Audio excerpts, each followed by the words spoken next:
created something terrible. Artificial intelligence. It's called the Ultron program. I'm sick of watching people pay for our mistakes. Isn't why we fight so we can end the fight and go home? Well, you amazingly failed.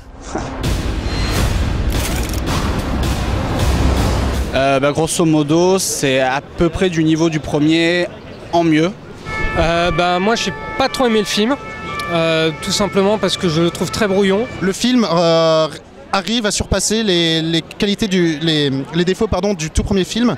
Un exemple tout simple, c'est que le film est beaucoup mieux équilibré. On a des scènes d'action véritablement démentes. Il suffit de prendre notamment l'introduction du film. Le truc, c'est que c'est de la bouillie. À peu près tout ce qui était marrant, très superficiellement marrant, mais sincèrement plaisant dans le premier, c'est absent. C'est plus rythmé, ça gomme pas mal de défauts, il y en a de nouveaux qui viennent s'ajouter. Le premier était très ambitieux et a monté la barre très très haut. Celui-ci fait beaucoup de remplissage, pose des jalons, fait énormément de fanservice. C'est assez dur à croire que c'est Whedon qui l'a réalisé. Alors il y a quelques plans qui chatouillent un peu la rétine parce que c'est des faux plans séquences numériques, mais qui sont tellement déréalisés, qui ressemblent tellement à des chewing-gums qui se battent que on s'en lasse quand même assez rapidement. Le scénario il part un peu trop dans tous les sens.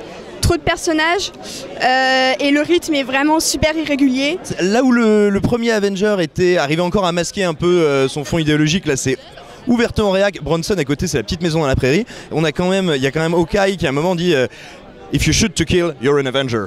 Et c'est pas du second degré. C'est vraiment hardcore au niveau de ce que ça raconte. Je pense que ceux qui ont aimé le premier devraient aimer le deuxième. En dehors de ce fanservice, ça tourne en rond. Donc voilà, j'ai pas été très très fan de ce film.